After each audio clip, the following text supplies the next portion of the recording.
திருச்செந்தூர் அருள்மிகு சுப்பிரமணிய சுவாமி திருக்கோவில் உருவான விதம் குறித்த வரலாறு மற்றும் புராணக் கதைகள் மிகவும் சுவாரஸ்யமானவை.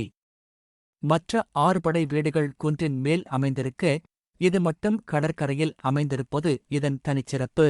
இதன் பின்னணியில் உள்ள முக்கிய தகவல்கள் இதோ. 1. புராண வரலாறு. சூரிய சம்ஹாரம். முருகப்பெருமான் சிவபெருமானின் நெற்றிக்கண்ணில் இருந்து 6 பொறிகளாகத் தோன்றி பின்னர் சரவண பொய்கையில் குழந்தையாக உருவெடுத்தார் என்பது நாம் அறிந்தது. தேவர்களைத் துன்புறுத்தி வந்து சூரபத்மனை அழைப்பதற்காக முருகப்பெருமான் தனது படைகளுடன் தென்னகம் வந்தார். படைவீடு. சூரபத்மனின் இருப்பிடமான மகேந்திரகிரிக்கு அருகில் போர் புரியச் சென்றபோது முருகப்பெருமான் தனது படைகளுடன் தங்கிய இடமே திருச்செந்தூர், திருச்சீரலைவாய். விஸ்வரூபம். போருக்குச் செல்லும் முன் முருகப்பெருமான் இங்குள்ள கடற்கரையில் தங்கி சிவபெருமானை வேண்டி வழிபட்டதாக கூறப்படுகிறது. 2. கட்டிடக்கலை மற்றும் உருவாக்கம். இந்தக் கோவில் வெறும் செங்கற்களால் கட்டப்படாமல் கருங்கற்களால் செதுக்கப்பட்டது. கடற்கரை ஓரம் இருந்தும் பல நூற்றாண்டுகளாக உப்புக்காற்றைத் தாங்கி நிற்பது இதன் கட்டிடக்கலை அதிசயங்களில் ஒன்று. தேவதச்சன். மயன் சோகஸ்மெலி புராணங்களின்படி தேவர்களின் தச்சனான மயன் முருகப்பெருமானின் ஆணைக்கிணங்க இந்தக் கோவிலை நிர்மாணித்ததாக கருதப்படுகிறது. திருமூர்த்தி தலம். இங்கு முருகன் பூஜித்த சிவபெருமான், அயனாதீஸ்வரர் மற்றும் பள்ளி கொண்ட பெருமாள் ஆகியோருக்கும் சன்னதிகள் உள்ளன. 3. ஆழிப்பேரலையும் அதிசயமாக மிஞ்சிய கோயிலும். திருச்செந்தூர் கோவில் உருவான விதம் ஒருபுறமிருக்க, அது நிலைத்து நிற்பது ஒரு பெரிய அதிசயம். கடல் மட்டம். பொதுவாக கடற்கரை கோவில்கள் கடல் சீற்றத்தால் பாதிக்கப்படும். ஆனால் 2004ஆம் ஆண்டு சுனாமி ஏற்பட்டபோது கூட திருச்செந்தூர் கோவிலுக்குள் கடல் நீர் புகவில்லை. இது இக்கோவிலின் அமைப்பும் அதன் அஸ்திவாரமும் எவ்வளவு வலிமையாக திட்டமிட்டு உருவாக்கப்பட்டது என்பதற்குச் சான்று. டச்சுக்காரர்கள் படையெடுப்பு. 17ஆம் நூற்றாண்டில் டச்சுக்காரர்கள் இக்கோவிலின் உற்சவர் சிலையை திருடிச் சென்றனர். ஆனால் இடையில் ஏற்பட்ட புயலால் பயந்து போய் சிலையை கடலில் வீசிவிட்டுச் சென்றனர். பின்னர் வடமாலையப்ப பிள்ளை என்பவரின் கனவில் முருகன் வந்து சொல்லியபடி அந்தச் சிலை கடலில் இருந்து மீட்கப்பட்டது. முக்கிய குறிப்பு. திருச்செந்தூர் கோவில் மற்ற கோவில்களைப் போல கிழக்கு நோக்கி அமையாமல் தெற்கு நோக்கி ராஜகோபுரம் அமைந்துள்ளது. இது முருகப்பெருமான் தெற்கே இருந்து சூரபத்மனை நோக்கி போர் புரியச் சென்றதைக் குறிப்பதாகச் சொல்லப்படுகிறது. திருச்செந்தூர் கோவிலின் வியக்கத்தக்க அமைப்பு மற்றும் அங்குள்ள நாழிக்கிணறு பற்றிய சுவாரஸ்யமான தகவல்கள் இதோ. 1. நாழிக்கிணறு. புனித தீர்த்தம். கடற்கரையிலிருந்து வெறும் 100 அடி தூரத்திலேயே இந்த நாழிக்கிணறு அமைந்துள்ளது. இதன் அதிசயம் என்னவென்றால், சுற்றிலும் கடல் நீர் உப்பாக இருந்தாலும் இந்த கிணற்று நீர் மட்டும் மிகவும் இனிப்பாக இருக்கும். உருவான விதம். சூரபத்மனுடன் போர் புரிந்தபோது முருகப்பெருமானின் படைகளுக்கு தாகம் ஏற்பட்டது. அப்போது முருகன் தனது வேலை நிலத்தில் ஊன்றி இந்த தீர்த்தத்தை உருவாக்கியதாக கூறப்படுகிறது. அமைப்பு. இது ஒரு கிணற்றுக்குள் மற்றொரு கிணறு இருக்கும் அமைப்பைக் கொண்டது.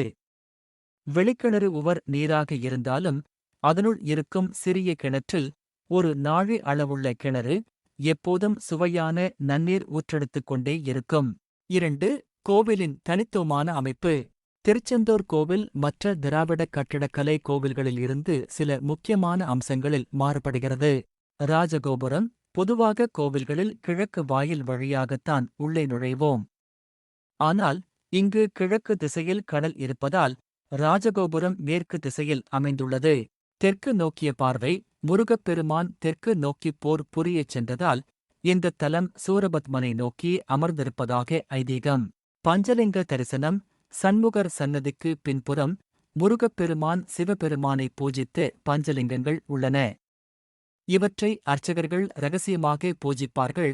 பக்தர்கள் ஒரு சிறிய துளை வழியாக மட்டுமே பார்க்க முடியும். 3. இயற்கையை வென்ற கட்டுமானம். இந்தக் கோவில் கடலுக்கு மிக அருகில் இருந்தாலும் பல நூற்றாண்டுகளாக இயற்கைச் சீற்றங்களை தாங்கி நிற்பது ஒரு பொறியியல் அதிசயம். 4. சண்முக விலாசம். கோவிலின் முன்புறம் உள்ள பிரம்மாண்டமான மண்டபம் சண்முக விலாசம் என்று அழைக்கப்படுகிறது. இது தூண்களால் தாங்கப்படும் ஒரு கலைக்கூடமாக திகழ்கிறது. வெயிலின் தாக்கம் தெரியாமல் இருக்கவும் கடல் காற்றை ரசிக்கவும் ஏற்றவாறு இது வடிவமைக்கப்பட்டுள்ளது. திருச்செந்தூர் என்றாலே நம் நினைவுக்கு வருவது அந்த பன்னீர் இலை விபூதி பிரசாதம்தான். சாதாரண காகிதத்தில் தராமல் பன்னீர் மரத்தின் இலையில் வைத்து தரப்படும் இந்த பிரசாதத்திற்கு பின்னால் ஆன்மீக மற்றும் மருத்துவ காரணங்கள் உள்ளன. அதைப் பற்றி விரிவாக பார்ப்போம். 1. பன்னீர் இலை பிரசாதத்தின் பின்னணி. திருச்செந்தூரில் முருகப்பெருமானுக்கு உகந்த விபூதி பிரசாதம் பன்னீர் மரத்தின். இந்த மரம் பன்னீர் மரம் என்று அழைக்கப்பட்டாலும் இதன் தாவரவியல் பெயர் கெட்டாடா ஸ்பெஷோசா 12 நரம்புகள் கொண்ட இலையில் வைத்து வழங்கப்படுகிறது. 12 நரம்புகள். இந்த இலையில் உள்ள 12 நரம்புகள் முருகப்பெருமானின் 12 கரங்களைக் குறிப்பதாக ஐதீகம். ஆதிசங்கரரின் நோய் நீங்கிய இடம். புகழ்பெற்ற ஆன்மீக ஞானி ஆதிசங்கரர் கடும் வயிற்று வலியால் அவதிப்பட்டபோது திருச்செந்தூர் வந்து முருகனை வழிபட்டார். அப்போது அவருக்கு இந்த பன்னீர் இலை விபூதி பிரசாதம் வழங்கப்பட்டது. அதை உட்கொண்டவுடன் அவரது நோய் குணமாகியது. இதன் நன்றிக்காகவே அவர் முருகனை புகழ்ந்து சுப்பிரமணிய புஜங்கம் என்ற புகழ்பெற்ற பாடலை இங்குதான் இயற்றினார். 2. மருத்துவ குணங்கள். ஆன்மீகத்தைத் தாண்டி இந்த இலைக்கு சில தனித்துவமான தன்மைகள் உள்ளன. குளிர்ச்சி. பன்னீர் இலை இயற்கையிலேயே குளிர்ச்சி பொருந்தியது. விபூதியை இதில் வைக்கும்போது அந்த இலையின் மருத்துவச் சத்துக்கள் விபூதியில் சேருகின்றன. வாசனை. இந்த இலையில் சுற்றப்பட்ட விபூதி ஒருவிதமான தெய்வீக நறுமணத்தைக் கொண்டிருக்கும். தோல் நோய்கள். இந்த விபூதியை நெற்றியில் இடுவதால் மன அமைதி கிடைப்பதோடு சில தோல் சம்பந்தமான உபாதைகளும் நீங்குவதாக பக்தர்கள் நம்புகிறார்கள். 3. கந்த சஷ்டி மற்றும் சூரசம்ஹாரம். திருச்செந்தூர் கோவில் உருவானதன் நோக்கமே சூரசம்ஹாரம்தான். ஒவ்வொரு ஆண்டும் ஐப்பசி மாதம் நடைபெறும் கந்த சஷ்டி விழாவின் சிகர நிகழ்ச்சியான சூரசம்ஹாரம் இக்கோவிலின் கடற்கரையில்தான் நடக்கும். கடற்கரையில் லட்சக்கணக்கான பக்தர்கள் கூடி நிற்க முருகப்பெருமான் சூரபத்மனை ஆட்கொண்டு அவனை சேவலாகவும் மயிலாகவும் மாற்றும் காட்சி மிகவும் சிலிர்ப்பானது. 4. அதிசயமான நாழிக்கிணறு வழிபாடு. நீங்கள் ஏற்கனவே கேட்ட நாழிக்கிணற்றில் குளிப்பதற்கு ஒரு முறை உண்டு. முதலில் கடலில் நீராட வேண்டும். பின்னர் நாழிக்கிணற்றின் புனித நீரை மொண்டு தலையில் ஊற்றிக்கொள்ள வேண்டும். அதன் பிறகே முருகனை தரிசிக்கச் செல்ல வேண்டும் என்பது மரபு. கடல் நீரில் உள்ள உப்பை போக்கி உடலை தூய்மைப்படுத்த இந்த நன்னீர் கிணறு உதவுகிறது. உங்களுக்குத் தெரியுமா? திருச்செந்தூர் முருகனின் கையில் இருப்பது வேல் அல்ல. அவர் சிவபெருமானை பூஜிப்பதால் கையில் தாமரை மலரை ஏந்தியபடி தவம் புரியும் கோலத்தில் பாலசுப்பிரமணியராக காட்சி தருகிறார். சூரசம்ஹாரத்தின் போது மட்டுமே அவர் வேல் ஏந்துகிறார். திருச்செந்தூர் கோவில் பற்றி இன்னும் பல ஆச்சரியமான மற்றும் அரிதான தகவல்கள் உள்ளன. அவற்றில் சில இதோ. 1. அலைகள் மோதாத கடற்கரை.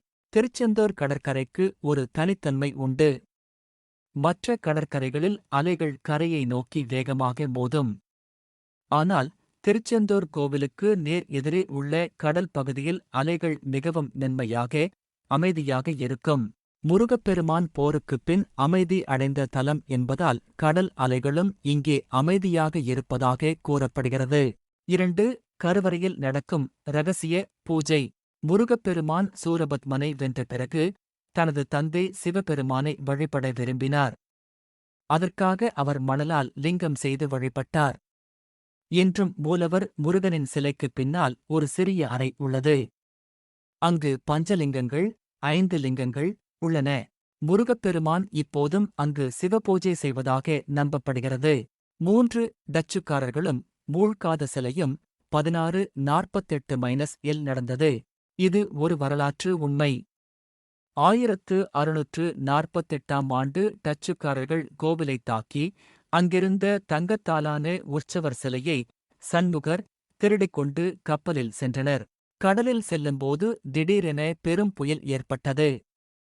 சிலை இருப்பதால்தான் கடவுள் தண்டிக்கிறார் என பயந்த அவர்கள் சிலையை கடலில் வீசிவிட்டு தப்பினர்.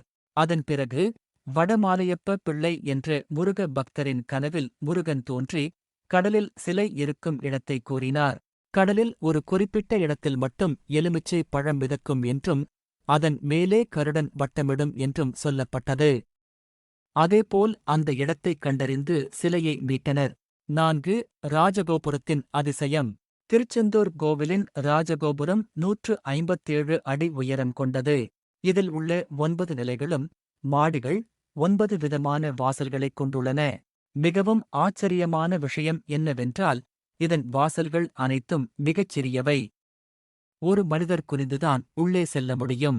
இந்த கோபுரம் கடலுக்கு மிக அருகில் இருந்தாலும் கடல் காற்றின் அரிப்பினால் பாதிக்கப்படாமல் இருக்க சுண்ணாம்பு மற்றும் ஒருவிதமான மூலக்கலவையை பயன்படுத்தி அன்றே கட்டியுள்ளனர்.